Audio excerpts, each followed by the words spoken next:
What is the secret that makes Bruce Willis so exciting to people?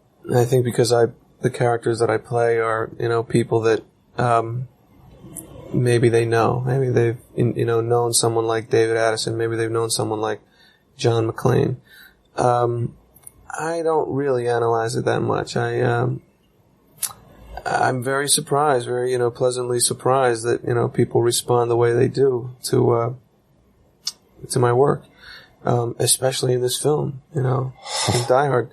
I was at the theater Friday night and saw the film with an audience, and it was the most amazing thing I've ever experienced. It was really, people were yelling, screaming, talking back to the characters on the screen. It was just, it was wild. Hello, and welcome to this very special Last of the Action Heroes Podcast Network episode.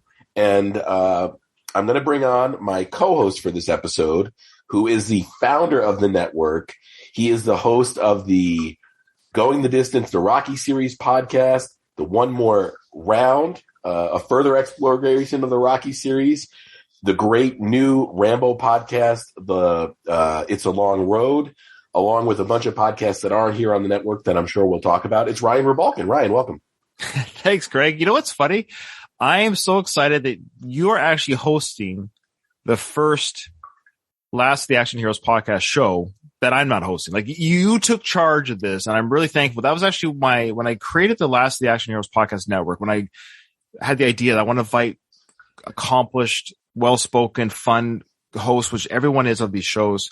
My hope is that people would take the mantle of their fandom of other movies and invite each other on. So the guy from Bruce Willis would have the guys from Arnold, and Rocky Minute would have Sly Cat. Like, I wanted what you and Doug and I have done. I wanted that with the other hosts. So I'm still going to make that plug. So when these guys listen, you guys are listening to this episode, I still my plug and hope that we all kind of collaborate and take it on ourselves to say, hey, I want to do, Lone Wolf McQuade. It's a movie that I enjoy. I'm going to invite Doug. So that's kind of how I envision it. So I want to make that clear to those hosts that are listening. That's how I envision this. So Craig, thank you for taking that mantle on this special episode that we're doing on Bruce Willis. Yeah. And I got to say that, this was an episode I felt we really needed to do because Bruce Willis is part of our network. There's a show dedicated on our network, and we'll get into this in a minute, but I also think he's a big part of modern day action movies. But I'm sure anybody listening here knows that Bruce Willis recently announced through his family that he was retiring from acting due to an illness that has basically impacted his ability to do his job that he loves so much. Yeah. And I'm not the biggest Bruce Willis fan in the world, Ryan. I appreciate his movies. I have a couple of favorites, but man, this news, it hit me really, really hard, man. And it weighed on my mind for a couple of days. And that's why I reached out to everybody to kind of see if we could just all share the positive stuff that we've enjoyed over the almost 40-year career the dude's had. Yeah, it's crazy. Again, yeah, great idea. And I think it's really awesome that you took this on, and because I don't think I would have thought of it. So thank you. And you're right. Bruce Willis he's entertained me for decades, and I'm kind of like you. I've never gone to see a movie because Bruce Willis is in it, but I've gone to movies and have enjoyed them immensely that Bruce Willis is in. And I don't know how that works in the algorithm of fandom, but I've never avoided a movie because Bruce is in it. So because there's some actors I just don't want to watch, or actresses. I don't want to, I can't stand that person. So I don't want to see them for an hour and a half. I've got better things to do with my time. Bruce is always someone when they're on screen. We'll talk about his later years here, but throughout the heyday, from 80s to the early 2000s, Bruce is in it. Great. Like even a show like the Bruce Willis guys, they did the whole 9 yards. Now, I may have seen that movie more because I kind of dug Friends at the time a lot, and I wanted to see Matthew Perry in a comedy role outside of Friends, and I enjoy Matthew Perry's comedy style. I actually kind of like his comedy style and his rhythms. And, Bruce Willis happens to be in the comedy with him. Okay, that's fun.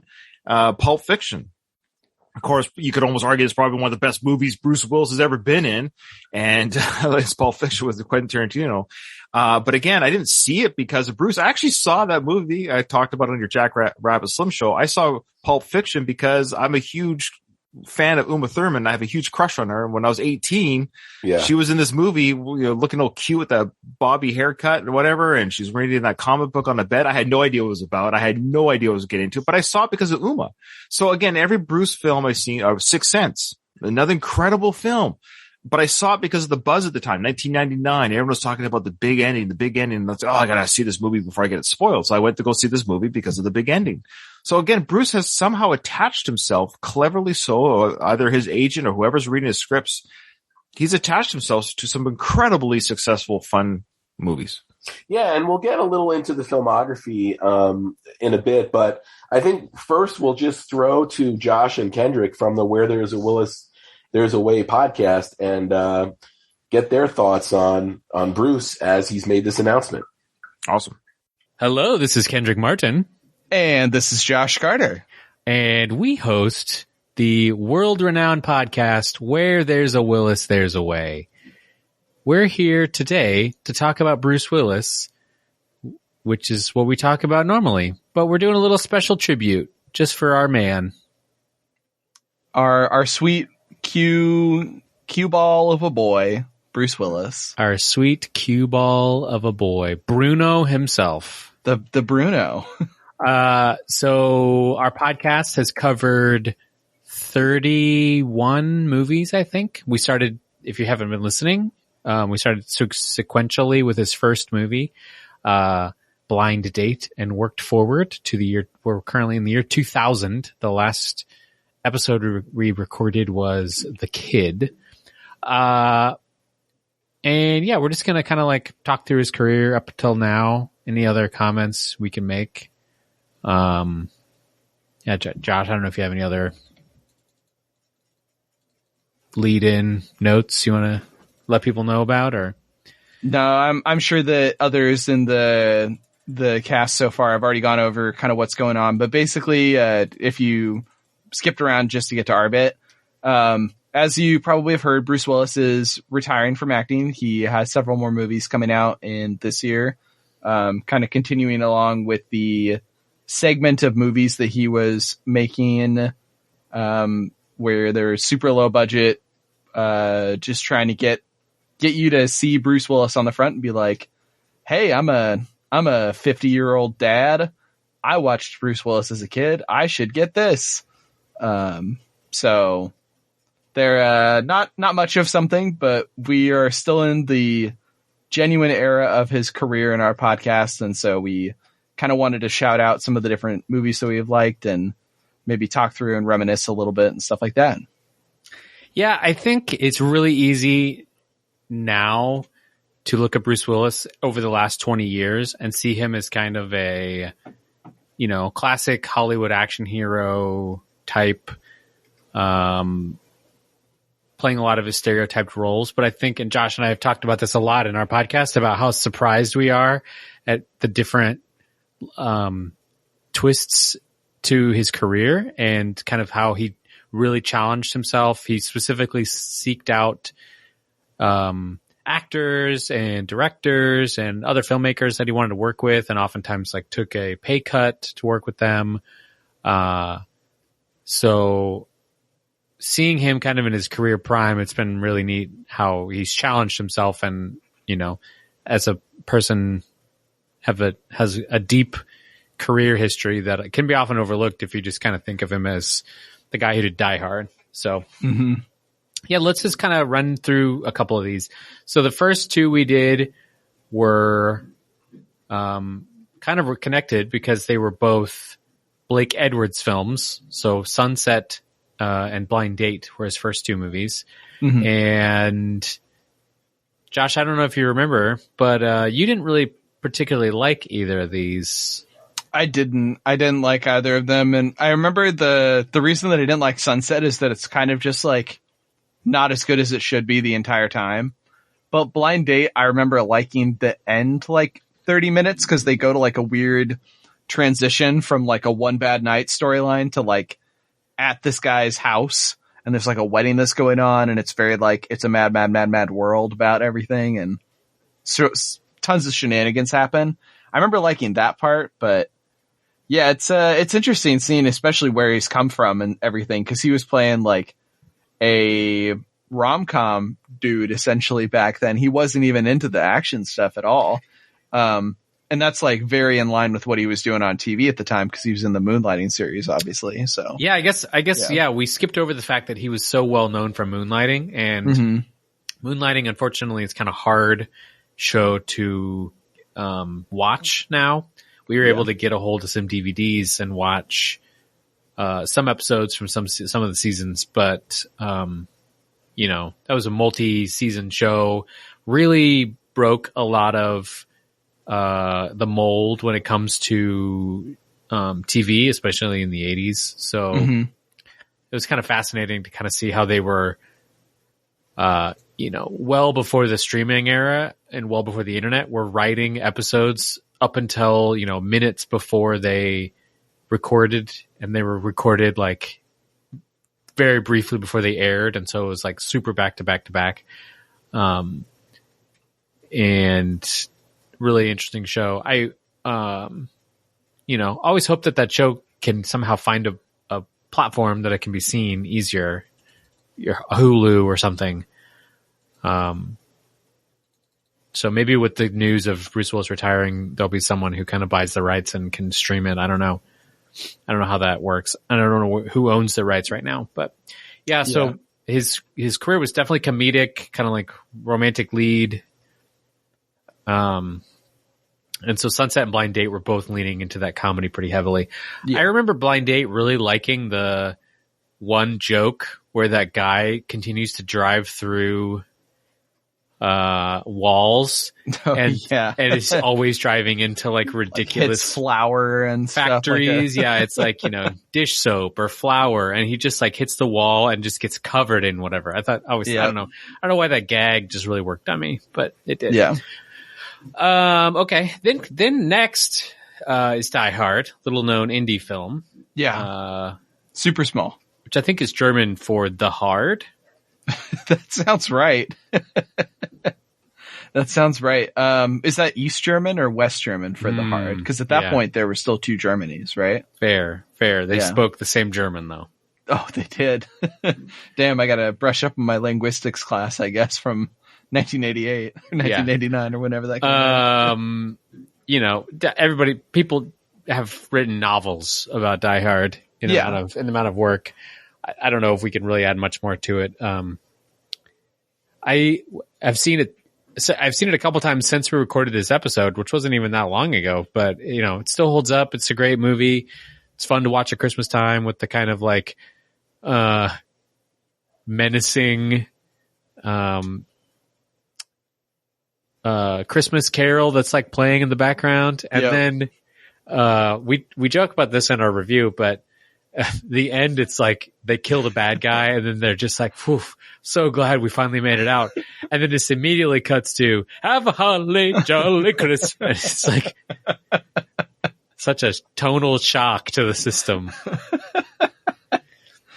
Oh man. That movie is great though. It's so good. And that really was a big one for Bruce Willis, because I don't think he was like anywhere near the top of the casting choices for that role. Like they wanted the Stallone or the Schwarzenegger, et cetera, et cetera. And then they got Bruce Willis and they're like, well, I guess we'll see. And then he knocked it out of the park. And then that kind of like opened up this avenue of action movies, which as we see over the coming years, we see a pattern of him doing action movies, and then trying interesting things within those action movies after a bit. And then alternating those with like you were saying, the movies that he really wanted to do with these auteur directors or these other famous actors and stuff like that.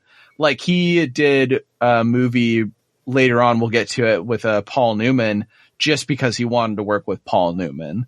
Those are the sorts of things that like Bruce Willis did. And I think that gets overlooked a lot when you look at Bruce Willis. It's really easy to just think of him as like the Die Hard, Striking Distance, Last Boy Scout actor. and forget about kind of all these other ones that he's done that are more unique and more fun. So yeah, for sure. And that takes us to our next movie, number 4, In Country, which it remains in my top 10 Bruce Willis movies. And same here. It's one I've been thinking a lot about, and I've wanted to revisit, and it's one that you almost never hear anyone talk about.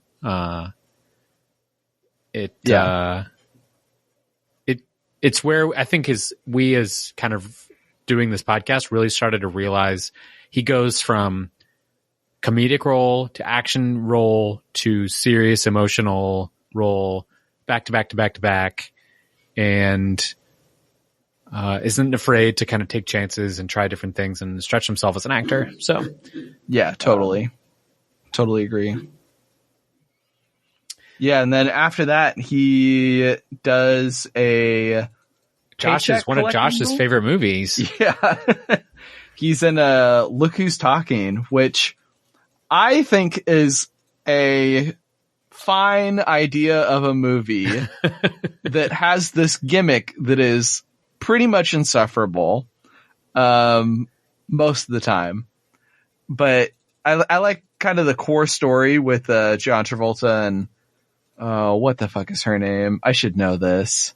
Shoot. I mispronounced her name. Kirstie Alley. Yes. Kirstie Alley. Yeah. Kirstie Alley. Yeah, and that movie is it's fine. It's fine if you haven't seen it. Yeah, I think like as a rom-com, like the rom-com elements aren't as bad as I was expecting, but the talking baby wears a little thin. Yeah. But all in all, it's not, I mean, I'm not going to watch it again, but it wasn't as bad. The sequel, which we'll get to in a minute, way worse. Yeah. Yeah. Speaking of worse sequels, next movie that he did was Die Hard 2. Really soon after Die Hard, like literally 2 years after Die Hard 2 comes out. And it's worse in basically every way than the first movie. But even though it's worse, it's not, I mean, not as terrible as some of these other movies were here coming up. I think a lot of times when people think about the great Die Hards, they think about the original and then Die Hard 3. Yeah. Are kind of what people's favorites tend to be. Die Hard 2 is definitely worse than both of those, but it still has its interesting moments. I think the twist at the end, where you kind of find out like who's been behind the whole thing and who's been how things are working. Oh yeah. I found kind of interesting, and like I wasn't expecting it at all. So I thought that was pretty cool. Then we got Look Who's Talking 2, which we just said worse than Look Who's Talking in every way possible. Yep. The romance subplot is terrible. The talking babies are terrible.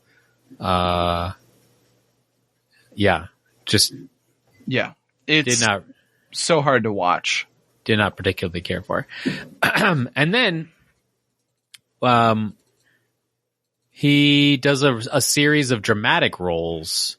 Now, the first one of these, Bonfire of the Vanities.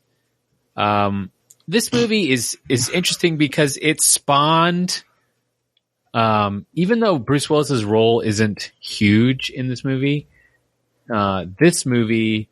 spawned a lot of talk just in general about the state of things in Hollywood, because so much of this movie crashed and burned. Like I just looked it up. The budget was $47 million and its box office was $15 million. Oh God. And it is miscast and built in every possible way. Tom Hanks tries to play this kind of scumbag, greed is good type character, and that's just not possible for Tom Hanks. He cannot do it. And Bruce Willis plays this kind of down on his luck journalist who somehow lucks his way into a case that I think, yeah, this movie tried to be a farce. It didn't pull it off as a farce, and it was just a confusing, poorly represented movie in all ways. And there's weird racial elements to this movie too. I will say this rough. Though, before we move on, the opening one-shot scene is pretty cool. Very absolutely neat. Amazing. Bruce Willis sits on like a golf cart and they ride, and the camera follows him as he sits on the back and like eats food and navigates this complicated crowd, and super cool. Next up is Mortal Thoughts, and I think this is the first movie where Bruce Willis plays the villain, if I'm not mistaken. In this movie, he is kind of the abusive husband to, is it Demi Moore's character? Is this where they meet? No, he did this movie when they were married. She it was a passion project kind of for her. Oh, okay. Yeah. Gotcha. If I'm remembering correctly. Yeah. So yeah, he plays kind of an abusive person in their lives and then dies. And then the movie kind of follows the kind of her, kind of talking to the investigator on like how this happened, kind of like we're playing it out. But I just thought the like filmmaking was kind of confusing, and yeah. So yeah, but I will say that you can start to see Bruce Willis start to kind of get more comfortable with his acting chops and stuff in those movies. Like he's really stretching himself a lot. It doesn't work in The Bonfire of the Vanities, but in Mortal Thoughts, I was like, all right, I'm starting to get what you're going for, and I think you're not like necessarily knocking it out of the park, but I thought it was a pretty decent performance from him. Up next, a hidden gem that Josh and I both love. Yeah. Hudson Hawk. Yeah. Would we have both loved this as much if we hadn't just watched Look Who's Talking To, Bonfire of the Vanities, and Mortal Thoughts? Who's to say? Probably. Yeah, I've said this a lot, but I don't tend to watch I don't like look up the plot summary to any of these movies beforehand. I just, we have them picked out. We're going to watch them. We just dive in, and because of that, I had no idea what Hudson Hawk was going to be about. Yeah. And it starts fairly straightforward. He's in prison. He's released on parole. He kind of runs into his old gang. This is our 10th movie we've watched. So I have kind of an idea of like Bruce Willis's cadence, and I'm like, okay, I figure out where this is going to go. And it just goes off the rails. Yep. In multiple ways. Not a movie you can take seriously. Definitely, it falls in that weird kind of silly, but I don't think it's really campy. It's just silly. Yeah. And the whole cast is funny. It definitely kind of drags on, and the plot gets a little confusing at the end, but definitely just like, the kind of movie you get together with your buddies and laugh about. Yeah. Yeah, that was my most watched movie last year, was Hudson Hawk. I think I watched it 4 times. Yeah. Wow. Yeah. It's great, though. It's so fun. And then we get another stinker, Billy Bathgate. Although, to his credit, he's hardly in this movie. Billy Bathgate is kind of a 1920s gangster movie about some bootleggers or I don't know if they're just like, regular gangsters during the Prohibition era or what, but yeah, I don't really have much to say there. It was not worth it. Yeah. Not worth it.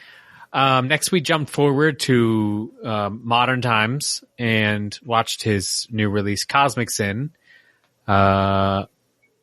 which, if you're not familiar, and in the last 4 or 5 years, Bruce Willis has started just outputting like a lot of kind of straight to DVD movies, and oftentimes he has a really small role, and the budget is mainly just paying for him to show up, and then they put him on the marketing. So this is definitely one of those. It had some interesting sci-fi elements, but for the most part, pretty forgettable. Yep. Totally. Up next, Last Boy Scout. Here's where we kind of start to see the hints of Bruce Willis starting to find his like action star career. Mm-hmm. He's basically, they're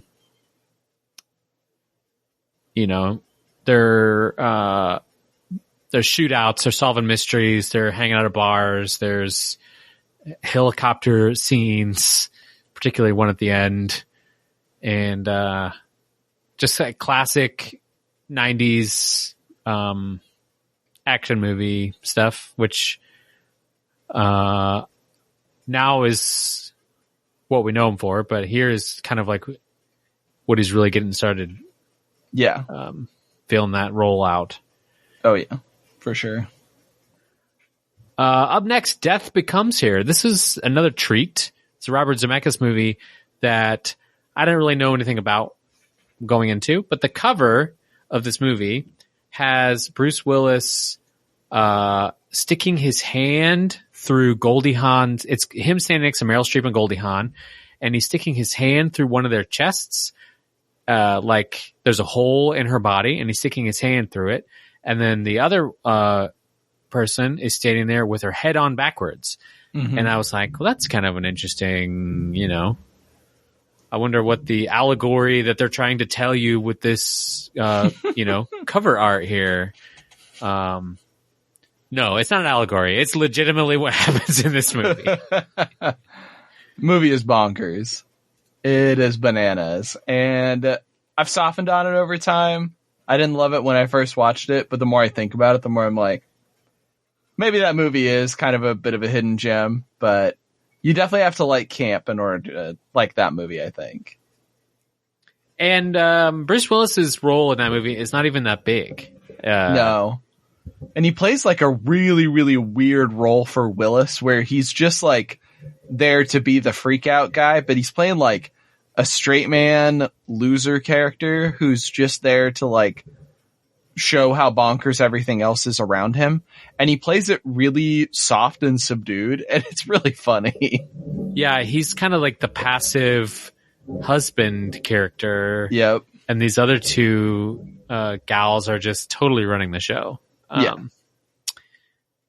I thought the comedy worked for me. I was just kind of like, in shock and awe most of the time. Yep. Up next is Striking Distance. Another movie that I didn't really care for, although it's one that people kind of bring up every now and then as like a Bruce Willis movie to recall. I don't really have any fond memory of this movie. I don't know. What about you? I only remember Bruce Willis in like 70s looking shorts. And that's like the only thing that I remember about this movie. I swear to God. He spends a lot of time in boats. Yep. And there's like a fake body that gets planted in the river at one point to like throw people off the trail. I don't know. It has that one actor though that's really, really scummy he plays this really scummy sort of character all the time. What is his name? He's great at playing this character. Brian James. Brian James is pretty funny in that movie. That's Brian with an O if you're trying to look him up. Brian with an O. Brian James. Oh. Byron? But the R's? Oh. That is spelled weird. This guy, I know him best from a movie we've yet to bring up, but we'll get there. Yeah. So moving on. Yeah, next up was Pulp Fiction, which I think that people have done a lot of evaluating of Quentin Tarantino and the way that he writes about black people, the way that he writes black people. I'm not really crazy on it. I do think that movie is pretty great, despite the problems that abound with Quentin Tarantino. But that movie is pretty solid, and Bruce Willis is just great in it too. That was another one of his, like, he took a pay cut for the movie because he wanted to do it. And I think it really paid off for him. Yeah, this movie, you know, again, tomes have been written about this movie. Don't need to expound much into it, but it was interesting finding out Bruce Willis really wanted to work with Quentin Tarantino and really enjoyed working with him. Up next is North. Mm-hmm. Now, this movie I started watching and I was like, oh, this is really funny and clever and I'm enjoying this. But the end just really took a nosedive for me. But I don't think it did that for you, right, Josh? Yeah, I thought that it was racist as fuck, but the end of the movie, I didn't know how they could have ended it any other way. Like, they wrote themselves into a fucking corner with that movie. Yeah, so essentially the plot of this movie, if you're unfamiliar, Elijah Wood is a kid named North who is so popular and so smart and so well loved that he's just so bored at school and he can't figure out what to do with his life. But his parents are, I'm blanking on their real names. They're George Costanza and Elaine Bennett from Seinfeld. Gosh. Do they have real names? Are those not their real names? Julia Louis-Dreyfus and, La la la la la la. Josh, you're supposed to be helping me out here. I haven't watched Seinfeld really much at all, so let's see. What does IMDb tell me? Jason Alexander? Yes, Jason Alexander. Man. Yep. You did it. I'm gonna blame my dad brain on that one. Sleep deprivation. Yeah, so they play his parents and they don't care anything about him. So he decides to interview other parents around the world and they look at the credentials on this kid and they're like, and he's, I don't know, middle school. Mm-hmm. And they're just like, absolutely. Yeah, let's get him. So he just travels the world to different families being interviewed and deciding if he wants to live with them.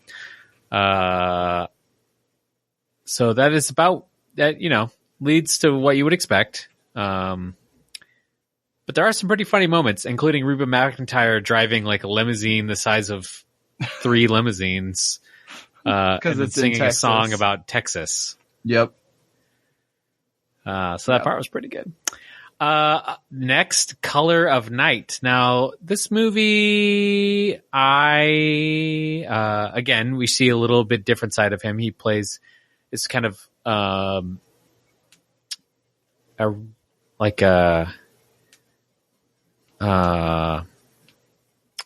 know, what would you, like, it's not like just a romance or? It's like an erotic thriller, I think. Yeah, I guess erotic thriller, which is a genre of movie that has disappeared pretty much. Yeah. But I thought this movie was pretty good and I was entertained and, we get to see a naked Bruce Willis in a swimming pool. So. Yep. Yeah. I wish that this movie was better. They make a really big deal about him being colorblind when it's convenient and then they forget about it when it would have been cool to remember that. Yeah. But yeah, the movie's all right. Yeah. Following that is Nobody's Fool. This is the movie Josh mentioned earlier. Mm-hmm. With John Newman and Paul Newman. Paul Newman. Yeah. What did I say? John Newman? Yeah. Who's John Newman? I don't know. Friend of yours, I'm assuming. Man, Paul Newman and Gary Oldman should get together and make a movie. Unfortunately, I think Paul Newman is dead. We need a new version of him. Paul Newman. Yeah, there you go. Paul really Newest going off man. the rails here. Yeah, so this is kind of like a family holiday drama set in somewhere in Massachusetts, I think. Christmas somewhere time. On the East Coast. And Paul Newman is kind of taking care of people in this town, and yeah. But like Josh mentioned earlier, Bruce Willis really wanted to work with him. So again, he kind of negotiated his way into this movie for that reason. Yeah. Up next is Die Hard with a Vengeance, the third Die Hard. Now, this one, the plot made even less sense. Now, if you're a Die Hard watcher, you know that the plot never makes any sense. But this one even less so. But I still like it for the fact that it gave us that great scene with Samuel L. Jackson and Bruce Willis in a fountain trying to measure the correct number of ounces to defuse a bomb. And basically they just yada, yada, yada their way through the end. Yep. They're like, this, that. Oh, okay. I guess we're done. Yeah. That's one of those movies where it's like, and then this happens, like as if it's like a 10-year-old playing with toys, and then this dad is ferociously writing it down to become the outline of the movie. Cause it starts out pretty promising, and then it just gets to be bonkers. And the bonker stuff is thankfully really fun to watch because it's directed by John McTiernan. But it's a wild ride. Yes, it is. Yeah. Following that is 12 Monkeys, which is probably my favorite Bruce Willis movie. It is, I think I said this when we recorded the episode, but this movie could be an entire film studies class. There's so many different layers to analyze here with the different performances, the different visual choices, the storytelling technique, Brad Pitt's character, Bruce Willis's character. Just a ton there. So I love this movie. I'm glad we got to talk about it. Yeah. Same here. Go ahead. Oh, I was going to say up next is, did you have more to say about 12 Monkeys? Nope. Okay. Up next was Last Man Standing. And that movie is based on kind of like a samurai-esque story where like samurai comes to save the town sort of a thing. And it's fine. The movie looks and sounds way cooler than anything that's actually in the movie. And if you start watching it and you're like, I don't think I like this movie, you're not going to like this movie because it's 100% vibes, 0% everything else. But it's kind of like a gangster meets a Western movie, kind of set in that time frame where like people would drive into like these towns and go into the saloon, but you'd be carrying a Tommy gun instead of like a little 6-shot revolver or whatever. So it's interesting, but not super notable beyond, actually not super notable in any way. It's based on a Kurosawa movie, which I keep meaning to watch. But yeah, essentially, Bruce Willis's character kind of shows up and kind of convinces the two rival gangs in this town to fight each other. And then he's able to, work his magic and get them to kind of kill each other. And then he's, the last man standing. Then we did kind of a double feature of two movies where he had a really small role. 4 Rooms and The Player. So 4 Rooms is a movie with 4 different segments, and each segment's directed by a different director. And the final segment is the Quentin Tarantino segment, and Bruce Willis is in that. I've seen a lot of people say this is one of their favorite Bruce Willis performances, which I find interesting because it's such a small role. Yeah. Yeah, he's barely in that movie. And the nice thing to see is that he's still kind of got like his chops there, because that Quentin Tarantino scene is almost entirely one take. And then so you have to be like on point with everything. And yeah, he did a good job with it. It's not my favorite segment of the movie, but it's good. And The Player, I honestly don't remember. Does he just have a walk on? Oh no, he's at the end of the movie. Right? Yeah, he's at the end of the movie. He plays himself, parodying himself, which is like probably the first major one of these where he kind of plays a parody of the sort of stuff that he had been doing at that point. Yeah. And I loved The Player. Yeah, The Player was a fun movie. Yeah. You liked it, I think, a bit more than me, but I still had fun with it. Yeah. But then the next movie we talk about, I loved a lot more than you. We're talking about The Fifth Element. Yep. I cannot tell you why I love this movie so much, but this movie is 100% my jam. Wacky, unexplained science fiction. Gary Oldman just being ridiculously evil. Yep. Cruise ships in space and trash piles and weird aliens, and it's just, I'm here for it all. If you haven't seen it yet, expect all the effects to look like all of the practical effects to look like Doctor Who, but like the old Doctor Who, and you'll be pretty much right at home. It is beyond cheesy. It circles back to being good. Yes, I know. It's bizarre. I love this movie so much. Then we covered, kind of as a combo package, some of his voiceover work. So he did a voiceover character for the cartoon movie Beavis and Butthead, which Josh and I both hated. We talk about this a lot in that episode, but I think Beavis and Butthead really hits that Gen X vibe that neither Josh and I are.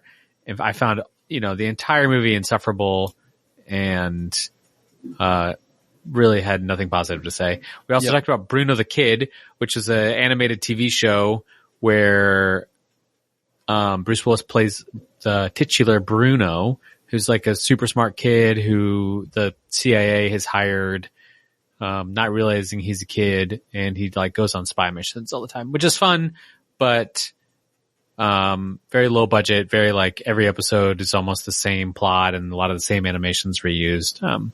But I think it's all on YouTube, or most of it's on YouTube, and still fun to watch a few episodes. Yeah. Up next we have The Jackal. Another movie where Bruce Willis gets to play the bad guy, right? Yep. Yeah, he gets to play the bad guy, and he was originally not cast as that, but he took the movie on the condition that he could play the bad guy. Yeah. Yeah.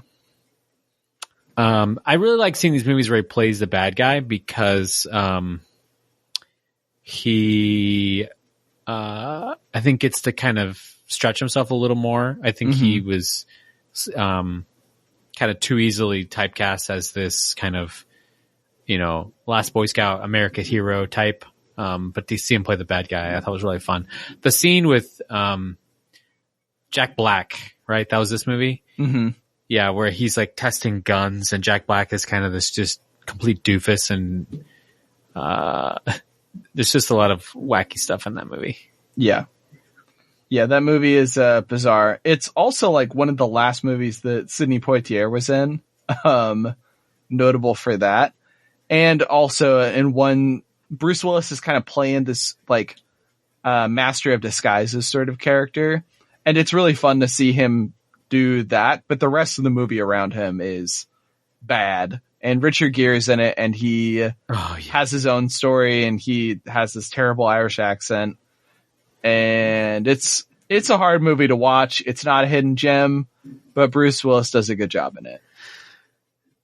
Up next, Mercury Rising. So it's not a hidden gem. Bruce Willis does a good job in it, and it's pretty unwatchable. If I'm being honest, I don't remember the plot at all to Mercury Rising. It has some kid that can solve puzzles and God, that movie. Okay. All right. They like put a puzzle in a back of a magazine and he solves it somehow. Okay. Yep. Moving on. Yep. Armageddon. Maybe not. No, just kidding. They don't know nothing about drilling. They don't know nothing about drilling. This is probably one of my favorite episodes we've ever recorded. I go back and listen to this and I just cry laughing. We, are just in shock and awe that this movie got made.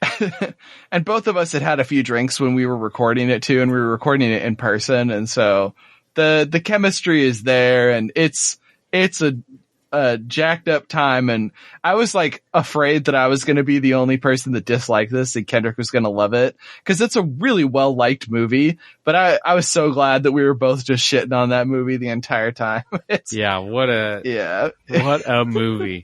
The ending is just so bananas with the Rock, out to get them. So silly. Oh yeah. Okay, moving on. We're almost done. The Siege. Another movie I don't quite remember. That was the one that was 9/11 before 9/11 happened. And he plays like the army general, right? Yeah. He's in it like towards the end of the movie, and he's like trying to set up martial law. And Bruce Willis isn't even that good in this movie. He just kind of plays like a gruffy general. And then every single Hollywood person was like, what if he's our gruffy general from now on? I couldn't tell you really much about this movie. It really just didn't have much of a hold on me. Nope. After that, The Story of Us. Now, this is another movie where he broke away from kind of the action trend he had been on to do a more romantic, slower movie. Mm-hmm. To work with a specific director. Yeah, exactly. Rob Reiner comedy. Oh, I forgot. I didn't realize that he wanted to work specifically with Rob Reiner, but I believe that's why he took it. I didn't particularly love this movie, but I just mainly because I thought the chemistry and the characters didn't really work for me. But I thought that some of the comedy parts were good. Yeah. Oh, I'm actually wrong. He didn't want to work with Rob Reiner specifically, but he had already worked with Rob Reiner at this point because North was directed by Rob Reiner. Gotcha. Yeah. That movie was fine. Yeah. Bruce Willis is fine in it. The interesting thing is that it's a movie about like divorce, and both Bruce Willis and Michelle Pfeiffer were going through divorces at the time. And the movie looks like they're both in pain when you're watching it. And that's kind of rough.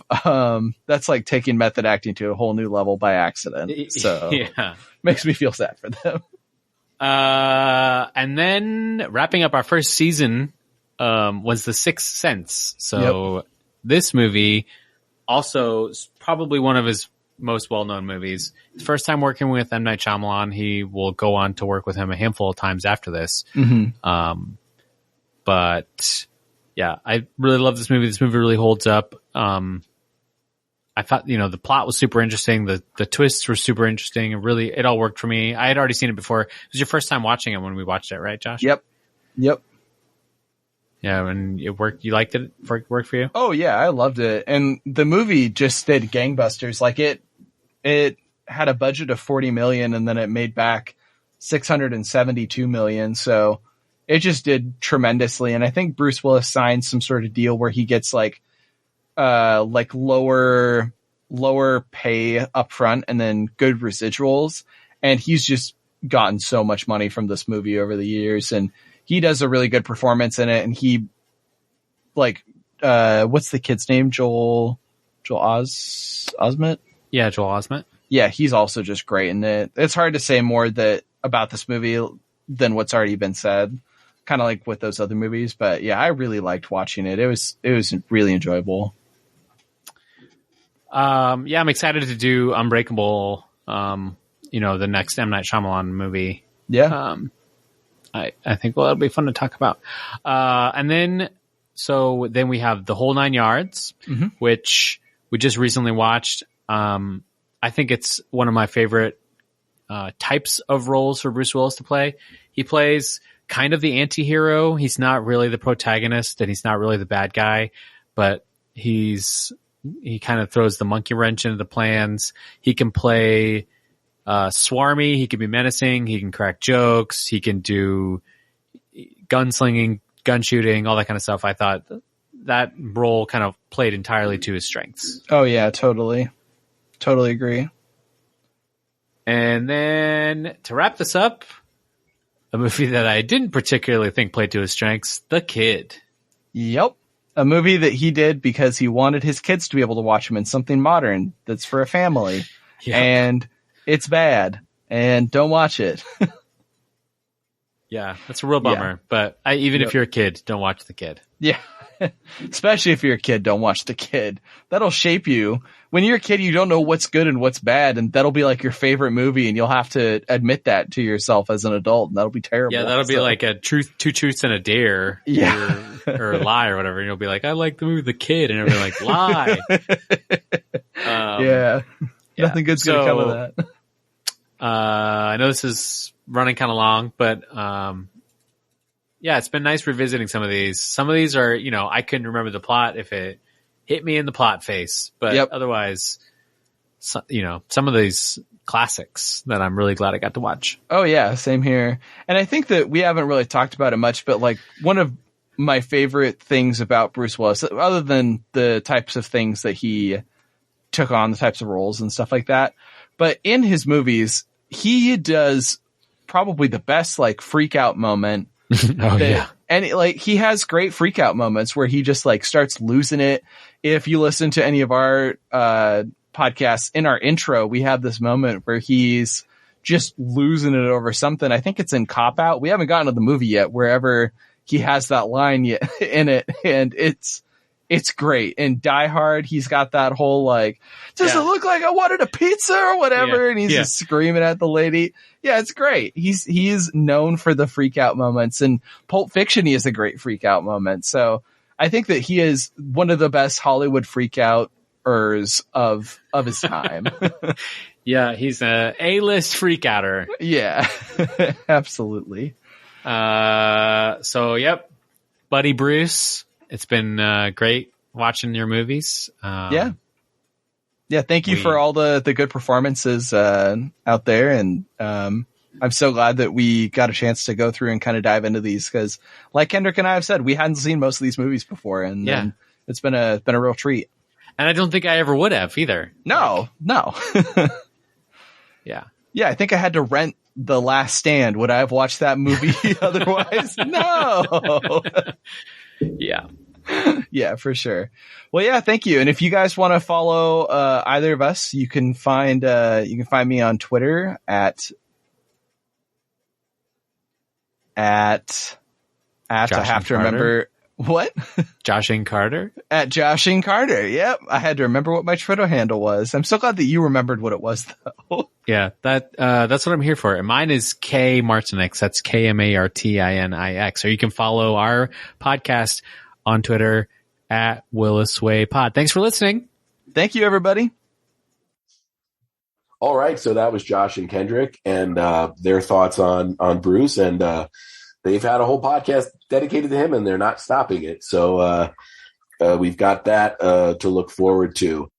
I want to say thanks to the Where There's a Willis, There's a Way guys. They were the first show, I believe, if not the second. Like, it was either him or I Must Break This Podcast with Sean Malloy. So it was one of the two, but the Bruce Willis guys were the first ones they didn't know me from Adam, is what I'm getting at, who agreed to come on the network totally out of blind faith. So I just want to thank those guys. Hey guys, thanks for taking a chance on the network and sharing your show with us, because I know there are people from my shows and Craig and Doug's shows that definitely are now listening to your shows. And that was the whole idea, that the cross-pollination has been very beneficial to both podcasts. And yeah, they do a great job. They do a great job breaking down Bruce Willis. It's kind of fun because they're a little bit younger than me and you, I think. And so a lot of these films they're actually watching for the first time. So it's kind of fun to listen to their voice on these films. A lot of Bruce's films that they haven't seen before. I'm like, I can't believe they haven't seen XYZ, and then they talk about it. So it's actually, you're getting a review and a kind of a reaction to a lot of Bruce's films with these guys. So it's cool to listen to that. Oh, yeah, absolutely. And I think now's a good time to sort of jump into that filmography you talked about, and like the variations he was able to do. And I think that mainly speaks to his versatility as an actor, and also not either allowing himself or not caring about getting pigeonholed. I mean, he did a bunch of TV work prior to film, cameos or guest starring appearance. I know on like Miami Vice, The Twilight Zone. Then in 87, I think he had his first big movie role, which was Blind Date, which is held in pretty high regard by certain fans of that kind of movie. But that next year, I think, is where his whole world changed. And that's with the movie Die Hard. Right. And I do want to step back and say we can't talk about this without Moonlighting also, which was sort of what put him on the map as an actor. Yeah, I was old enough, and I think you are too, that I remember Bruce being in Moonlighting before anything else. So I definitely know my first introduction to Bruce Willis was the TV actor Bruce Willis. He was Moonlighting. It was a show that my parents watched, so I saw it on TV peripherally, and sometimes would sit down and watch it with them. I didn't quite get the adult conversations, or I wasn't that old, or sorry, that young, I guess you could say. I was 11. I was about 10 to 11 when that show was in its heyday. So I definitely kind of got the beats, but I could tell even as a young kid that Bruce was charismatic, and that he was funny, and that he had this charm and swagger and devilishness that he's played to throughout all of his films, but I even recognize it. So when he did Die Hard in '88, I was one of those people. I was like, this guy, he's that funny, quirky, or not quirky, but that funny, wisecracking character on Moonlighting. How is he going to pull off an action film? And so I was an early adapter of Bruce from the TV days. So when Die Hard came out, I was he's not going to be able to pull this off guy. Absolutely. I thought that. It's also one of those rare pivots in a career where you're able to become a bigger movie star than you were as a TV star. I mean, only a handful of people have done it, but I think Die Hard is an important moment in action movies, because at the time, around that time, we had, Predator, whatever stuff Stallone was doing. We had just the start of Steven Seagal, and these were all guys that were sold on their physical abilities. Now, Seagal's a tall guy, but by no means is he physically imposing, but they sold him as having a certain skill set. So Die Hard was sold as an action movie with an everyman. And we've talked about Die Hard on my Book Screen Book Club podcast, which is on this feed. Yeah. And all the people that were considered for that role before Bruce got it. And I still think to this day that Die Hard would not be the movie that everybody knows and loves without Bruce Willis. Totally agree. And that's something that Bruce did by being Bruce. He brought a whole new face to action that we didn't get from Stallone and Arnold, that you could be almost an everyday man. And I guess you could say that natural humor. There's some really funny moments in Die Hard, and Bruce was able to do that through a lot of his future films, add some humor and joviality that you can't do. And then what we also get from his future films is his drama, his ability to do drama. Like Bruce is all around. He's that actor. He can do drama, action, comedy. It's crazy. No, it really is. And I've talked about Bruce a lot on conversations with Jackrabbit Slims. I still think to this day, it's an underrated performance because of two reasons. There's a lot of great performances in that movie. You've got John Travolta putting in the performance of his career. Sam Jackson, who is just steals every scene he's in. Right. Uma Thurman. But Bruce's performance in that movie, I think, is really, really underappreciated. And I don't know if people are going to start to reassess his career now that he's done making films or whatnot. But, I think just there's lots of little performances like that people just don't think about because they go directly to Armageddon or something like that.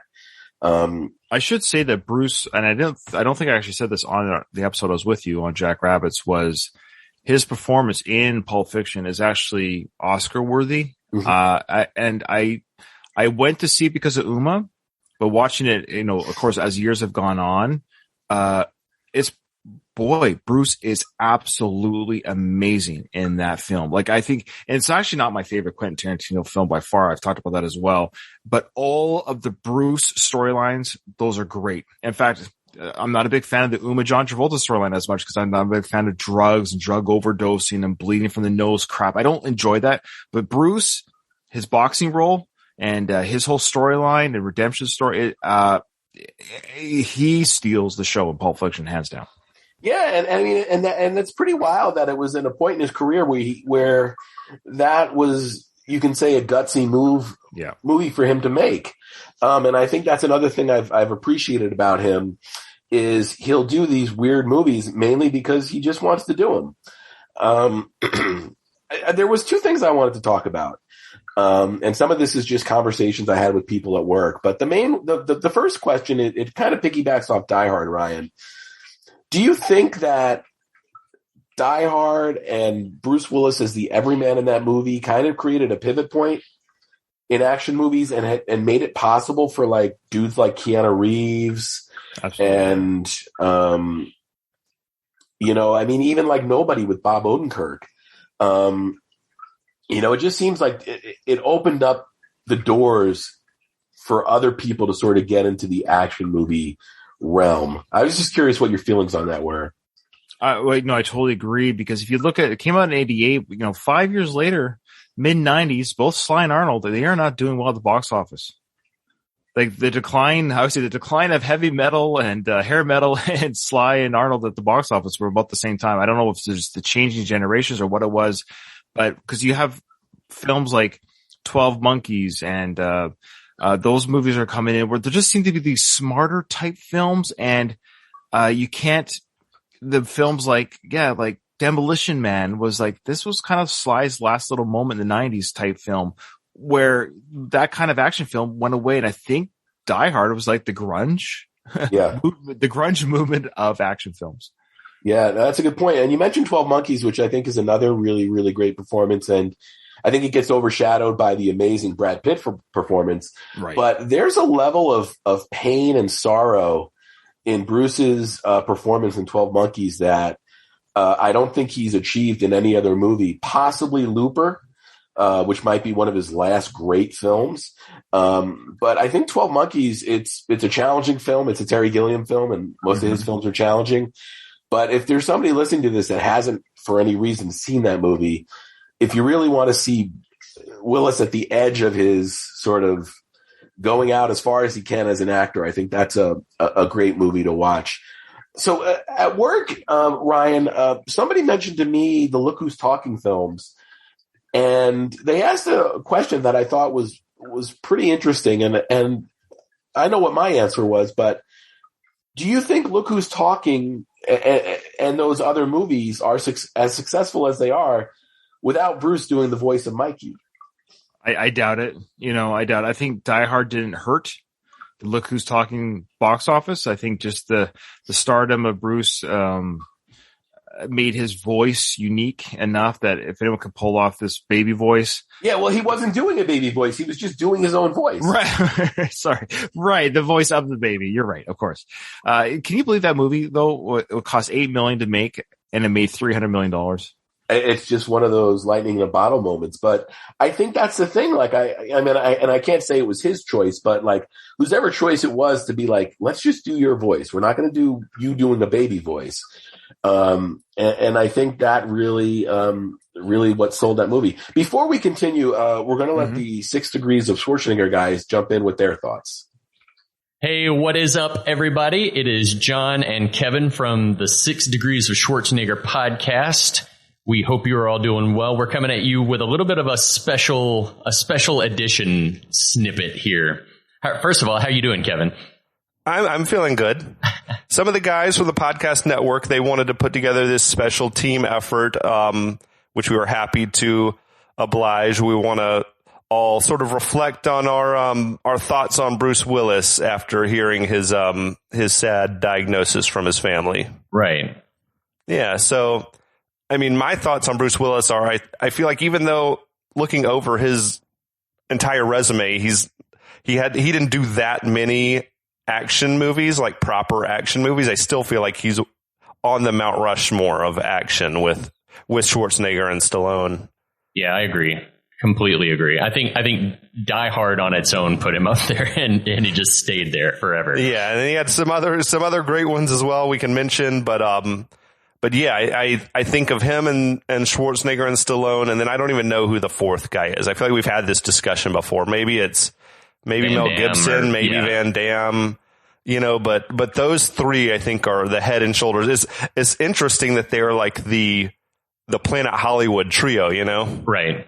I think they sort of had a kindred existence with each other, or they were able to recognize that like they were the trio Yeah, especially at that time, that mid to late 80s into the early 90s, they definitely were the guys that were sort of leading that charge. Bruce was like the unlikely guy, right? Totally, yes. He didn't fit the mold. Right. So I think that is because unlike Stallone and Schwarzenegger, who were larger than life, on screen, and their personalities at least seemed to portray that Bruce Willis was like your everyman. And that's what made roles like John McClane so amazing, was that it was just this guy, and he didn't look like anything special. And, he was already, made his way up through Hollywood and was popular for more like comedic turns, like in the show Moonlighting, and known for his like wisecrack antics, that sort of thing.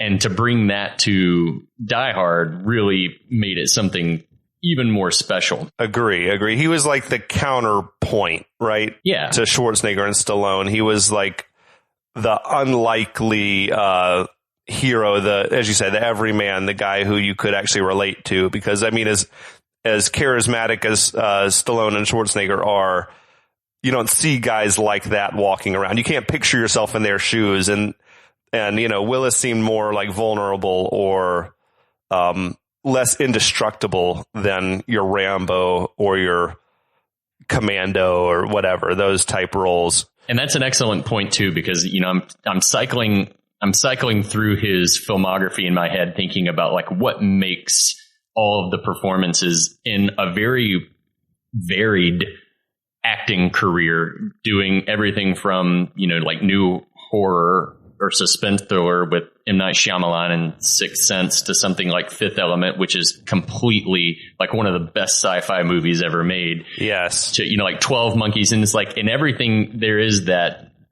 a humanity. There's something that you identify with. Here's this guy, and he can look so wounded and then be so hysterical in the next beat. And he's always compelling on screen, at least until the last few years. My I guess now ex-aunt-in-law. Shout out Meg. Hey, Meg. She was an actor coming up in New York, and she and Bruce used to bartend together. Oh, cool. As they were both auditioning and all this. And she would always say that Bruce was like the most sort of genuine, charming guy. Such charisma. Like he was the bartender that would always have the ladies sort of buzzing around him and everything like that. And I think, she would say sort of that what you got from a John McClane type role or on Moonlighting is like, that's who he was, which I think is pretty great. Yeah, I love that. And then obviously I think, maybe things may have changed as he became like the mega star, but yeah, it's great to know that he was like a humble, working actor coming up and everything like that. But, obviously Die Hard was the star making role, right? Right. The John McClane, will probably be forever, who he is. Yeah. Or who he is viewed as. But as you say, like he had the range to do like anything from a Look Who's Talking or A Death Becomes Her. Like, I mean, it was all over the place. Yeah. Pulp Fiction. Like I said, 12 Monkeys. It's just like, he was phenomenal in everything. I feel like he holds the crown as being like the funniest action guy. Oh, for sure. Definitely. The only guys who are close, I think, is like maybe like Kurt Russell is good at that. And Mel Gibson in his prime was a funny guy. But, Bruce, I feel like he sort of paved the way to be like the wisecracking smart ass, but boyish charm. Yeah, 100% agree. Of humor or whatever. I'm trying to think of like my favorite shit that he was in that's not action. Yeah, I mean, Sixth Sense is one of those like perfect movies. Yeah. Or as you said, The Fifth Element or 12 Monkeys, amazing. Do you remember his turn as Jimmy the Tulip Tedeschi in The Whole Nine Yards with Matthew Perry? Yes, man. He was awesome, dude. He had a movie called Bandits that was good. I mean, he did a lot of good shit. Oh, dude, Sin City. Oh, man, that movie fucks. Loved it. Loved his character in that. Also really loved his turn as himself in Ocean's 12. Yes. That was amazing. It's awesome. Yeah, he was a dude never afraid to like play against type, right? Agreed. Huge respect for the man. I feel, I feel melancholy. I feel a little wistful that we're reflecting on the genius performer that Bruce Willis is over such sad circumstances. Right. Well, and we just kind of have to hope that, aphasia is something that apparently can be treated. Oh, great. If you get the right, work with the right doctors, it just depends on the severity or what the underlying cause of the condition itself is. But, we can be hopeful that Bruce Willis, I'm sure he's working with the absolute best professionals that there are to try to rehabilitate some because, first and foremost, he's, you see him, I see him as a family man, like in this very modern, sprawling, interesting family and still, close with Demi and even with Ashton Kutcher and all those folks. And so we just hope that, that he's able to rehab and enjoy quality time with his family first and foremost. But, who knows? Medical science is a crazy, wonderful thing. And maybe we haven't heard the last of Bruce Willis. Absolutely. I feel like his life story is a movie in its own right. And, I feel like if there's a guy who could make a comeback, it's probably Bruce. So definitely. We'll be thinking about him. That prompts me to say we'll definitely need to revisit his action catalog in the near future on 6 Degrees of Schwarzenegger. Yes, sir. So be on the lookout for that. I hope everyone is keeping well, keeping safe, and enjoying their spring. And we'll be back. All right. And there's the 6 Degrees of Schwarzenegger guys. And that's another great show here on the feed. I don't know if you want to talk about it, Ryan. Yeah, of course. I'd love to talk about it. As CEO, it's my job and duty to talk about the shows on our network. Now, the 6 Degrees guys of Schwarzenegger, they're fantastic. I listened to their podcast. I was like, these guys have a style, and they're both the Bruce Willis and the 6 Degree guys, they have a very almost say professional, because not to say that I'm not a professional, but I wanted voices that were different than mine and different than yours, different than Doug's, because I don't want a vacuum on our network. I like that people come from different ages, different backgrounds, whether it's a social or educational or even whatever. And I like that these 6 Degree guys, what they've done is they cover Schwarzenegger films, yes, but they kind of do the Last Action Hero stuff, that they cover whatever film fits the action hero films. That's sort of like 6 Degrees of Bacon, Kevin Bacon. They do the 6 Degrees of Schwarzenegger. Very clever idea. But they do a very good job breaking down movies. Usually about 4 or 5 episodes, they'll cover a movie. I think it's a great idea. Unlike me for my Rocky stuff, I take 20 episodes to do a movie. So these guys, they do a great job breaking things down. And, so I appreciate them and them being on the network. Yeah. And I really, really, really enjoyed their Commando episode, and then also Raw Deal. I love when they talk about Arnold movies, but, it's a great format, and another show that I'm really glad is on the network. So, Ryan, there's so many Bruce Willis films over the last 30 years, 35 years, and we've talked about probably some of the bigger ones, but are there any films that jump out to you that you would say, if I was programming a Bruce Willis movie night, these are the 3 to 5 films that I would play?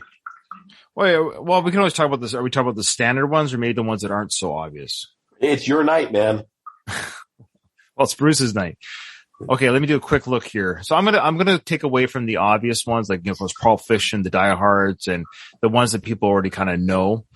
One that I loved, and I saw it in the theaters, and I love it, and because I have a crush on him. It sounds like I have a lot of crush on a lot of actors. I don't, but there's a couple that I do, and she happens to be in this film too, and that's Cate Blanchett, and the movie's Bandits. Ooh. And yeah, that's a very underrated, fun film. It came out in 2001, and it also has Billy Bob Thornton in it, and that's just a fun movie. Have you seen it? Yeah, it's Barry Levinson, if I remember correctly. Yeah, that's right. Yeah, but yeah, that almost feels like a movie that, and people always talk about, movies not being made like that anymore. And that feels like a movie that in this day and age, just there wouldn't be a place for it. Right. Just because it's just it's got that certain level of quirkiness to it that, like, I don't know, streaming has changed everything though, man. You know what I mean? Yeah, it has. I know. This 2001. You're still there. These are the last days, nearing the last days of kind of just films. But Bandits, go see it if you haven't seen it. I know the Bruce guys are in the 2000s now on their TV, on their podcast feed. So we're going to get to that shortly. Of course, another one that came out just before that, which is an amazing performance by Bruce, and another M. Night Shyamalan, and a much better film than Sixth Sense, in my opinion, because the rewatchability of Unbreakable, it's such an incredible performance and original story by M. Night. Again, Bruce able to pick the right roles, or these unique roles that Arnold or Sly can't do. So Bruce had that chameleon effect to be able to do these type of films. Yeah, and Unbreakable is my favorite M. Night Shyamalan movie, hands down. Yeah. I think it's one of the most well-directed films of that time period. It's so self-assured. There's, you talk about movies where, like, there's no mistakes. And that's a movie where, like, M. Night, every decision he made was 100% on point. It's another Bruce Willis performance I really, really enjoy. Mm-hmm. One of the aspects of that movie I really, really like is the interaction with his son. And there's a scene towards the end of the movie where they're eating, I think, breakfast. It's been a while since I've seen that movie. And his son figures out that he's the quote unquote superhero. Mm. And there's very little dialogue in the scene. And it's all sort of told between the two of them, with the emotions that they're playing with. And that's a really, really powerful film. I think it covers a lot of different, sort of ideas and themes, and it was almost a deconstruction of the superhero movie, and it's a movie that I really enjoy. Now, of course, we can't forget, and I think sometimes we sleep on this one, how amazing was Sin City? Oh, well, yeah. I mean, Sin City was sort of the real sort of explosion of, like, that green screen filmmaking. Right. But it was green screen for a reason, which I really appreciate about Robert Rodriguez is, he's like, it's going to look like a fake world. It's going to look like a comic book. So I love the fact that he took technology and he ramped it up as far as he could and played with colors and things like that. And Sin City has this cool throwback vibe because it's based on those Frank Miller stories that were sort of based on hard-boiled ideas. But yeah, Bruce is great in that movie. That movie is loads and loads of fun. What about you? Got another one? Yeah, I have I think two that I'd probably want to talk about. Sure. I don't know if you're familiar with 2006, the 2006 movie Lucky Number 11. Yes. Yeah, I've seen it. I've only seen it the one time, but I saw it and I enjoyed it. Yes. Yeah. That's just a really sort of, it's a crime movie, but it's got a level of humor to it. I think Bruce is great in it. If you haven't seen it, I definitely think it's worth watching. I am going to mention it. Oh, sorry. What's that? Part of the problem I have with that film, I think, and I'm sure he's a nice enough fella. I'm not a big Josh Hartnett guy, and I don't think many people are. Okay, and he seems to suck the charisma out of movies, and I don't. So I think when he has the starring role in the second billing as Bruce, and I just didn't run to it because of him, possibly. I think if anyone else had been in it, other than him, and I have nothing against the guy, but I've given him all I can as far as trying to watch him in a film, even to watch him like a movie like Pearl Harbor, which, it's kind of he just seems to not act very well. And I don't know if he's gotten better over the years or. Yeah, no, I think it's also one of those things that guy became a star in spite of himself. Like, there was a point where, like, everybody was just becoming a star if you had a certain look. Yeah. Yeah. One other movie I'll point out is 2010's Red, which I think is another super fun movie. The chemistry he has with everybody in that film is great. Of course, you've got a great John Malkovich performance. You've got Helen Mirren. But then you've also got a really, really cool kind of back and forth he has with Mary Louise Parker as well, which I think is really, really cool. That's just a really fun, not really heavy action movie. Or you get another show to turn over to? Yeah. So now we're going to jump to Doug and Seiko for their thoughts. Together? They're talking together? Yes. Okay. Let's hear what they have to say. There is Bruce Willis news. The poor man has aphasia. Have you heard? I have. And I was actually just talking to my future wife about dementia and like brain targeted illnesses, and they freak me out, man. Once you start to lose your cognitive function, it's like to see somebody deteriorate at the rate that they do, it scares the crap out of me. Yeah, and well, we've all seen Bruce Willis deteriorate in front of our very eyes because he's keep making those awful movies. From what I hear, it's some kind of scheme to get as much money out of as a little time Bruce is able to give as possible. That's what I was going to ask you. How much of that do you think was filmmakers trying to capitalize on his like deteriorating mental capacity by having him do these god awful films just for a few bucks? It kind of reminds me of the whole thing with the creator of Spider-Man, to the point where he kept being dragged into movies, which was kind of cute. You know, he would say Excelsior or some stuff, but in the end, he was just being trotted out, obviously, you know, incapacitated. And he was just trotted out to make a buck off of him. I guess that's what happens when you have managers surrounding you who are basically behave like vultures. And I think that's exactly it. The people in Hollywood are soulless. What happened to Bruce. Mm-hmm. He was part of a big machine, and I think you have to have your wits about you when you're in that machine because they will just use you. Mm-hmm. And I think the end of Bruce Willis's career right now is basically him being chewed up and spit out by that very machine he's been a big part of.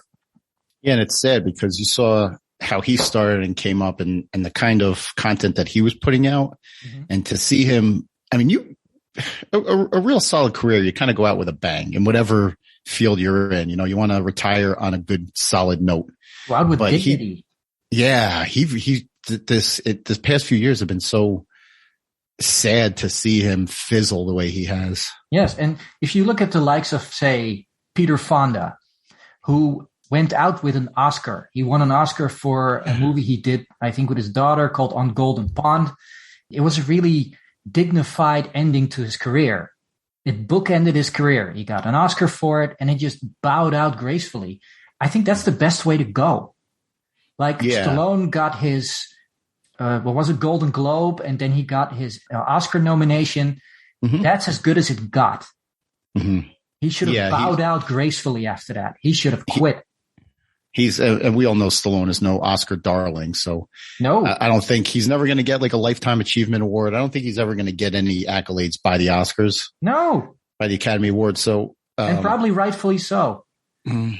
I mean, in my opinion, he has a checkered career as much as Bruce Willis has, because he came up as a comedian, a good comedian, really, mm-hmm. with his moonlighting show.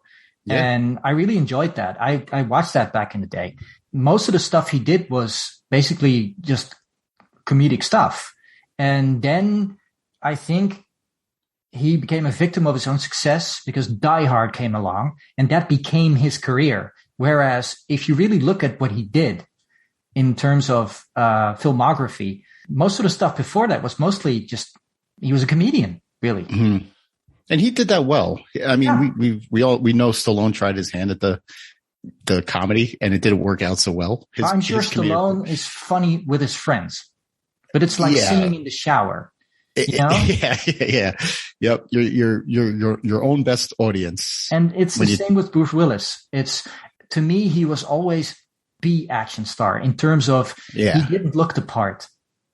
You know what I think one of his greatest strengths was when he played the straight man in an otherwise funny movie. You know, when his role was supposed to be like the intimidating, quiet, intense guy. Yeah. And the whole 9 yards comes to mind. Unbreakable. Good example. Yeah. Yeah. So I don't know. His action stuff, like he did a handful of action movies, but he wasn't the quintessential action star. Die Hard was really the only thing he was known for. Yes. And he did a ton of those. Yeah. A ton of them. And then he did a bunch of bad B-movie action movies when he went into his straight-to-video phase. And really, that's when I kind of tuned out on Bruce. Until I think Reds. I did like Reds, which is kind of one of his better movies in his later years. He's not an actor that I really explored a lot. You know, I don't know a lot of his ancillary movies. I know the main ones. I've seen the main ones, but you know, I didn't really care enough to go see those, you know, fringe ones, those fringe films of his. Oh, I don't run away from them when they come across my screen, you know, when they're streaming or when they're on somewhere. That's fine. It's just everything after 2014, I avoid like the plague. And I think everybody should, because I don't think they have any bearing on the talents and capabilities of one Bruce Willis. It's a shame what happened to that guy. Yeah, it is a shame to see his decline and everything, but I mean, we, you know, the stuff that we got from him, like he has a podcast on the Last of the Action Heroes Network for a reason, you know. He has done some things that are noteworthy. So yes, although I do listen to that regularly, and they have like this rating system where instead of giving him numbers or letters, they just give him a Bruce Willis as an A, and a Bruce is like passable grade. And they tend to give out a lot of Bruce W's. Yeah. It just barely passes the grade. Well, so in honor of Bruce Willis and in honor of the where there's a Willis, there's a way, let's rate his career as a whole. On a rating scale of Bruce Willis, what would you give him? I would give him a Bruce Wheel with a W-I. W-I. Bruce Wee. Okay. Bruce Wee. That's fair enough. I would drop in one of the L's in there. So I'm going to give him a Bruce Will. Okay. Just based on, like I said, I haven't seen his entire filmography, but based on the stuff that I know and I like from him is definitely, you know, Bruce. So Bruce basically Will, when you L. haven't seen that stuff, you're grading on a curve.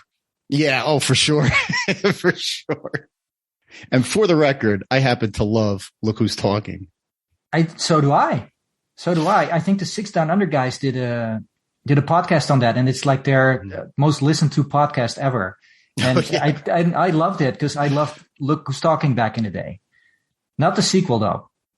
I saw the first sequel. I didn't even bother to watch the one with the dogs, but the first one was perfect for, you know, an early 90s comedy. And I was a kid when it came out and I just loved it. I ate it up. Yeah. Of course. Talking babies. You know, what more do you want? I wish Bruce all the best in the twilight of his life. And he's rich beyond the dreams of avarice, so I'm sure he's well taken care of. And from what I've seen, he has a family who cares about him, so I'm sure he's fine. And he probably has 100 servants taking care of his every need. So I don't think we should be worried.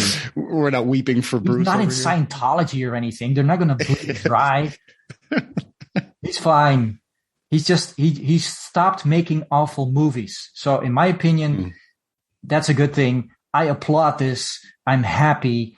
I don't have to switch on Netflix and see 4 more Bruce Willis trailers of stuff I never want to see.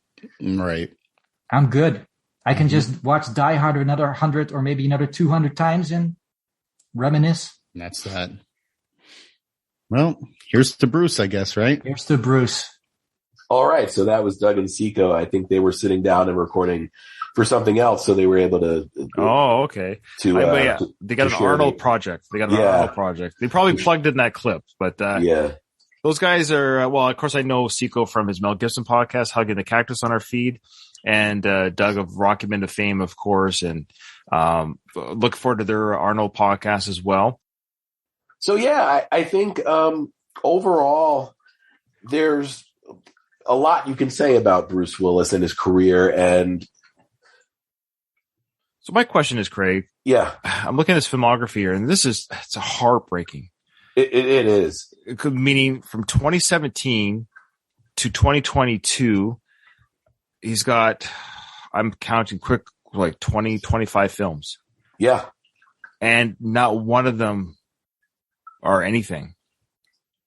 And it's heartbreaking because now we know about this condition. How long back has this been happening? Yeah, and I think that's things people are going to sort of be looking at. I mean, there's the 2019 movie Motherless Brooklyn, which was a Edward Norton movie, and people have talked about his performance in that. And then even on Broadway, he did Misery, where people had talked about noticing an earpiece. So I think that's going to be something that's probably going to be speculated for a long time, is like exactly when did his ability to perform really start to get, impacted. Well, you could argue the direct-to-video days officially started after 2014's Sin City: A Dame to Kill For. And I'm looking here, the rest of his films that he stars in, like that he's the star, were direct-to-video. Yeah, but I mean, no, well, you don't have 2018's Death Wish, though. Oh, right. That's one. Okay, you're right. One there. Motherless Brooklyn 2 and Glass in 2019. Sure. Okay, fair enough. I wonder. See, now, speaking of Glass with M. Night. But yeah, okay, so 3 movies out of 30. Like it really is almost 30 movies since 2014 that are direct to video. I wonder though with Glass, if M. Night saw or got any kind of indication, or is this condition that he has right now, is it something that can come on in 6 months to a year? Like, I really don't know, but I didn't see Glass either, and because I hadn't heard great things about it, but it's my understanding that in a lot of Glass, he's got the hood on. Interesting. So I wonder if it's covering an earpiece, just like we're saying. Exactly. Oh, wow. But either way, Ryan, I think I don't know why they finally decided, or Bruce and his family finally decided it was time to retire. I know there'd been a lot of scrutiny surrounding these decisions to make these direct-to-video projects. I know we've sort of talked about it a little on our show. I know the Red Letter Media guys devoted 2.5 episodes to these movies, and they started to speculate that there was something going on. They actually showed examples of scenes where it didn't sound like his voice. It almost sounded like a robot created voice or somebody doubling him. But I think, I mean, the fact that he's retiring is sad because, he's done. We're not going to get any more new Bruce Willis movies. But I think the other thing is it sort of at least points to the fact that it puts all of those direct-to-video movies, it puts them in a new light. We all knew they were garbage. We all knew they were trash. And we all thought of them as Bruce Willis not caring about his legacy and just going for quick 2-day paydays, which, you can't fault guys for. But with somebody like a body of work like Bruce Willis is, it hurts because you think, wow, this guy really doesn't give a shit about his legacy. Right. And now you flip that and you put it in perspective and say, okay, this was a guy that was probably trying to do as much work as he could while he still could to take care of his family. And there's probably all kinds of arguments we can have about which way he should have gone. But at the end of the day, they were his decisions. I do think some of the producers behind these movies were a little unscrupulous and, but at the end of the day, he was getting $2 million for a couple days work. So, but I think the really important thing, Ryan, is 10 years from now, 20 years from now, none of these movies are going to matter. Nobody's going to talk about them. No. But they'll still talk about Moonlighting. They'll still talk about Die Hard. They'll still talk about Pulp Fiction. They'll still talk about Sin City. They'll still talk about all the movies that he did that made an impact and had really, really good performances. And I think, at the end of the day, his legacy's intact. And as we talked about, I really think that he sort of opened the door to grounding action movies again and having action movies that had believable characters that you actually thought were that could get hurt and did get hurt. Right. Yeah. And I think at the end of the day, that's going to be, his lasting impact. And I think again, with this announcement and the retirement and, the unfortunate nature of it, I think it's going to force people maybe to reassess his overall career, and maybe it's going to put it in a new light, and some people are going to get a new appreciation of it. Well, it's like, he hasn't passed away, but his career has now ended. And that's what we know Bruce as. I don't know him personally. He's not my father or friend or brother. So I only know him as a screen star. So it's over. It's done. We're not going to get anything more from him. Well, there are actually a couple of movies still set to be released. I know. Well, no, I know he's got stuff coming, but what I mean is like, the career is for all intents and purposes over. So, like anytime a movie star or an actor or even music star, when they pass away, often they go back, people go, oh, he was here or she was here the whole time. I never appreciate it. So I think we're going to get that with Bruce. We're not going to get an in memoriam, so to speak, at next year's Oscars of his, but it's sad. It's sad that it kind of went out it's almost just as sudden as a death in some ways. It feels that way. And people absolutely. And I think it's important that you pointed out that we actually have an opportunity to celebrate somebody while they're still with us. And I doubt anybody related to the Bruce Willis family is going to listen to this, but the fact that, they always say appreciate people when they're here. It doesn't matter after somebody dies how much you love their music or how much you love their movies or how much you love their books. It doesn't matter to that person anymore. So celebrate them while they're here. And that's really what we wanted to do with this. I do know as we're recording, Ryan, we might get some more comments from other people on the network. I believe Sean Malloy might have been submitting something. So I think unless you have anything else to say. Well, I should, just in case the guys from Van Damme or I Must Break This Podcast. Who am I missing? Am I missing somebody else? Oh man, they're going to be pissed. Yeah, I know. Can you believe it? Who do we I got here? don't think so. I think, I just want to say the Van Damme guy. Oh, the Drunk Bond. Of course, Drunk Bond, Jack from Drunk Bond. Yeah. So, okay. That should be everyone. So, if they do send something, I just want to say those shows were made. Jack from the Drunk Bond, covering the James Bond films. He's fantastic. He's covering them solo right now, but also releasing classic episodes like you've done, with Slycast. And he's doing Stallone stuff. He's doing Rocky movies. It's awesome. He's actually a bigger Rocky fan than he is a James Bond fan. Yeah. So either way, at the end of this, I might drop in a couple of those comments, but either way, Ryan, I know this was kind of an impromptu, loose discussion. We didn't have any sort of roadmap on where we wanted to go with this, but we just wanted to take a couple of minutes to show our appreciation for the career that was Bruce Willis, and awesome. Thank you for taking a couple minutes to sit down with me and help work through our thoughts. It's my pleasure as always, Craig, and I always look forward to recording with you and look forward to doing it again soon. Absolutely. Take care, Ryan. You bet. Hello, listeners. Sean here from I Must Break This Podcast, the Dolph Lundgren fan podcast. And I'm here to say a little bit about the great pillar of Hollywood that is Mr. Bruce Willis. Now, recently, the sad news hit the world earlier this past week that Willis was stepping away from acting due to health issues.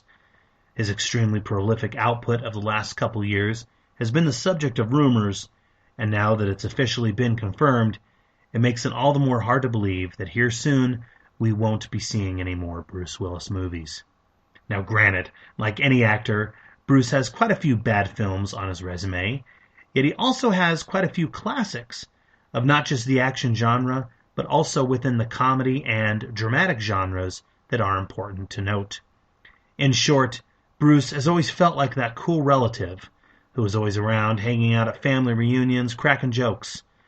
Yet, like so many in our lives, we realize that perhaps we may have taken him for granted, and we may have unfairly forgotten about his numerous contributions to the world of film. So, in honor of Bruce, or Bruno, as he's referred to by many, I thought I would share my picks for the top 5 underrated Bruce Willis performances. Obviously, many cite Bruce Willis's roles in Die Hard and Moonlighting as the ones that are his best.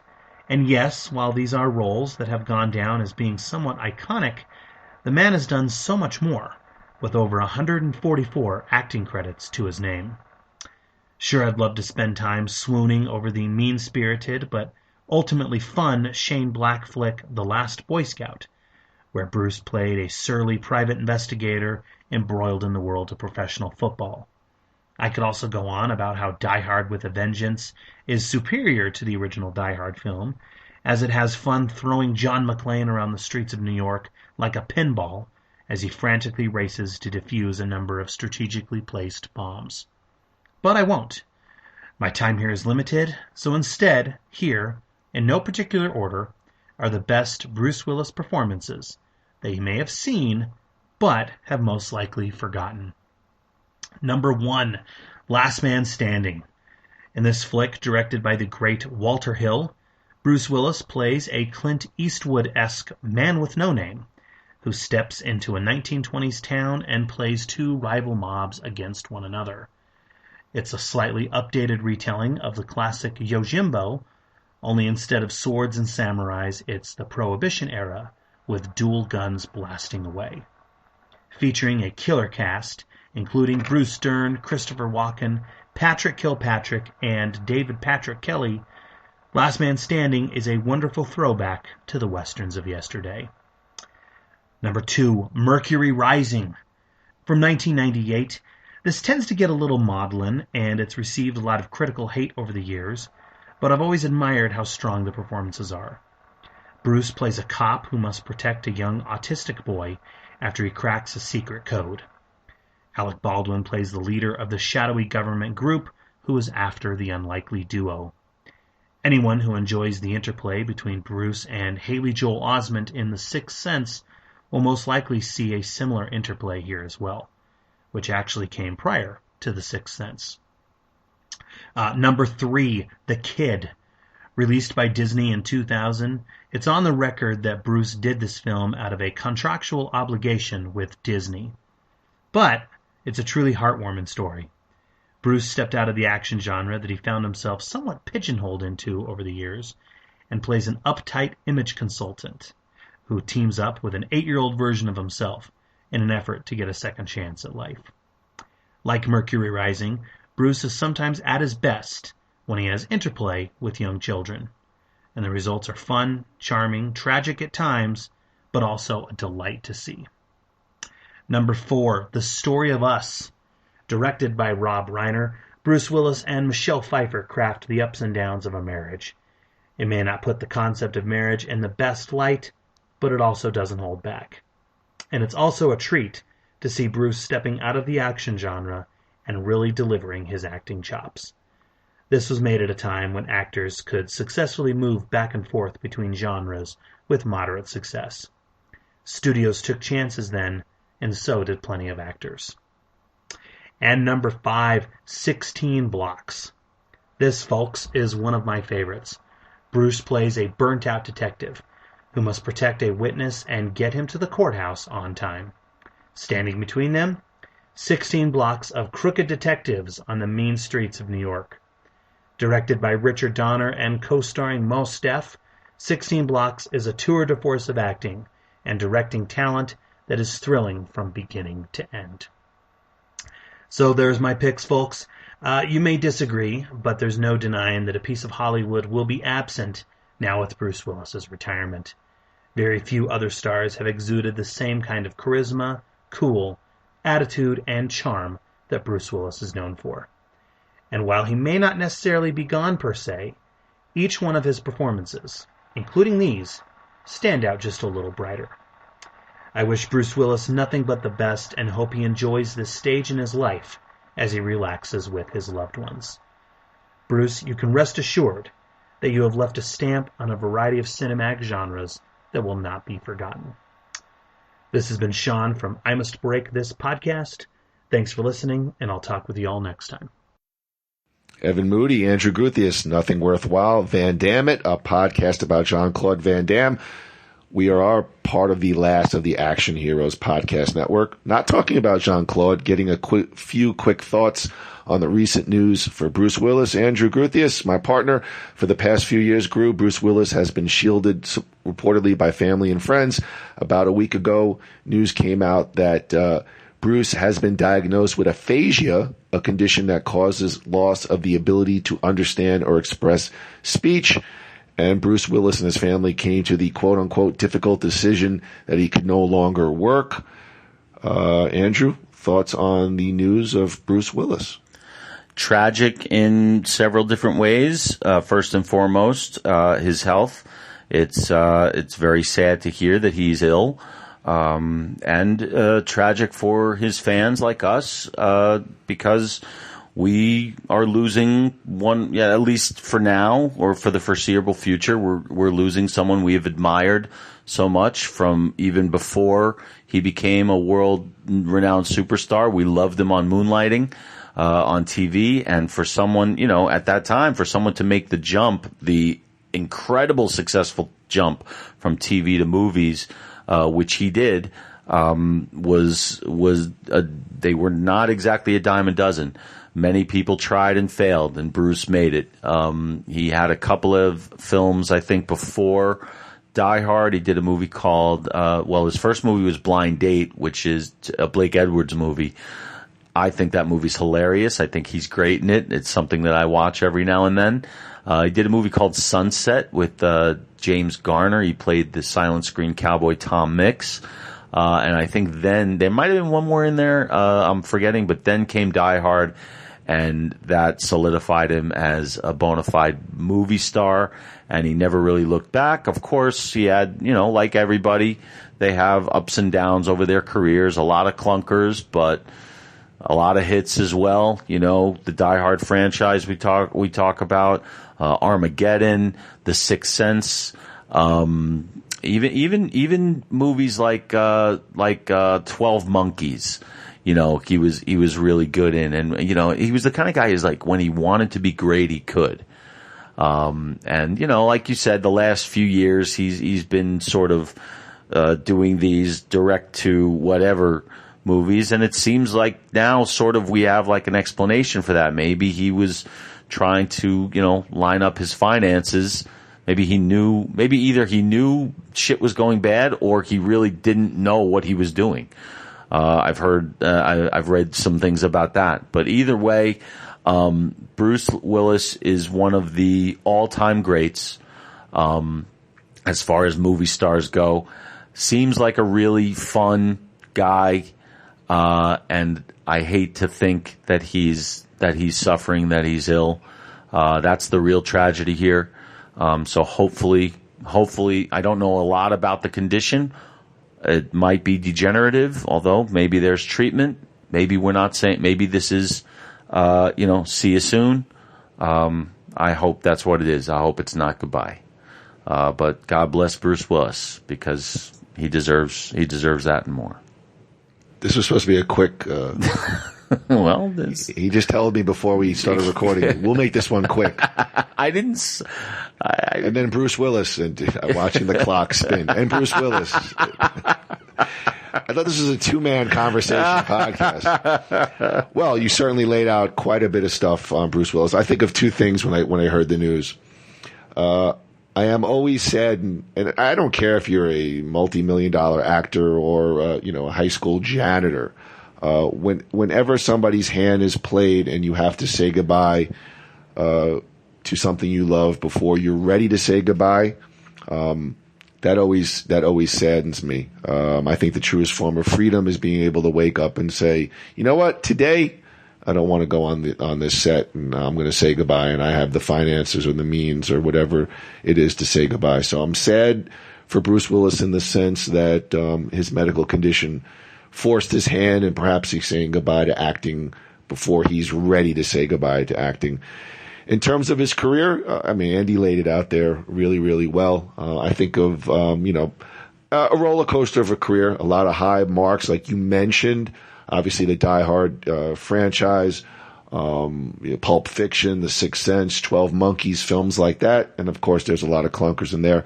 I think Bruce Willis, as an actor, brought in affability and a sense of realism to action movies. Die Hard, he was, a regular guy. It was just a cop off the street thrown into this incredible situation. And I think prior to Bruce Willis, our action heroes, Stallone, Schwarzenegger, were indestructible, almost ridiculous like at times. Yeah. I think Die Hard brought a sense of realism, a sense of fun, a sense of sarcasm to action. And I think that's what I'll remember most about Bruce Willis.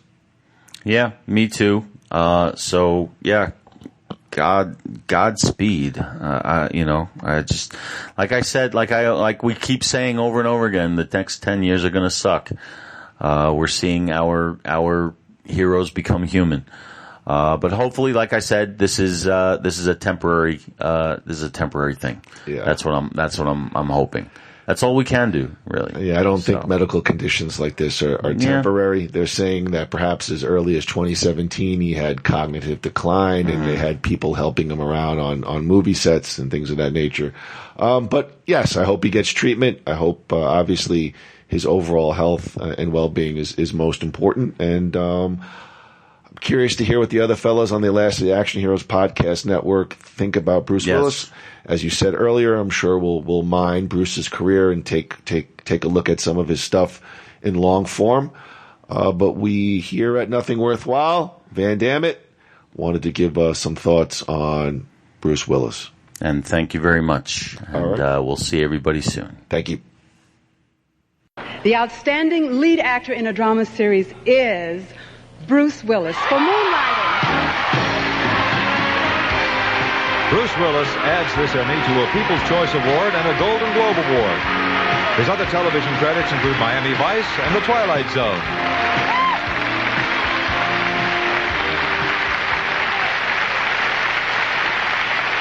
Woo-hoo! God bless America. Oh, gosh. Look at that. So, it is almost exactly 3 years. It'll actually be Tuesday. It'll be 3 years since I tested for this part on Moonlighting. And it's been a very interesting 3 years. I would like to share this award, this Emmy, with everyone that I work with on Moonlighting. It has been said that an Emmy for Moonlighting or a vote for Moonlighting is a vote for anarchy, because we spend a little more money, we take a little more time to do what we do. This award for me and is a vote for our show, and I think people want to see better quality work, and if it takes a little more time or a couple more dollars, what the hell, you know? The point is, it's a very good show, and we are all very proud of it. I share this award with Glenn Caron, who gave me the job. Yeah! Thank you very much. Glenn created this show. He put this thing together out of his mind, and now 3 years later, it is still a wonderful, wonderful thing for me to do every day when I get up. I also share this award with Sybil Shepherd, who unfortunately could not be here tonight because she was carrying 10.5 pounds of baby. She wanted to come, and she told me to say hello to everyone here, and hi, Sib.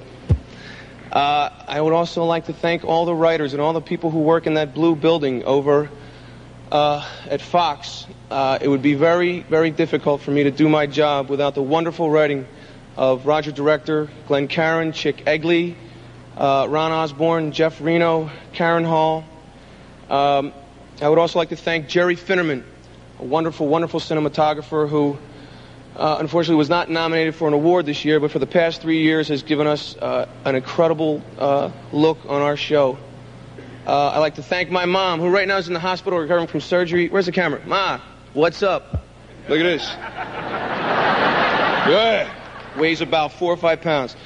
She wanted to know. Well, lastly, I would like to thank 4 people who inspired me to be an actor. The first 3 you know as the Three Stooges. Bo, Larry, and Curly. My pals. The last person I'd like to thank is Al Pacino, who in 1973, with his performance in The Godfather, inspired me to be an actor. It's a great job. I'm very proud to be an actor. Thank you very much.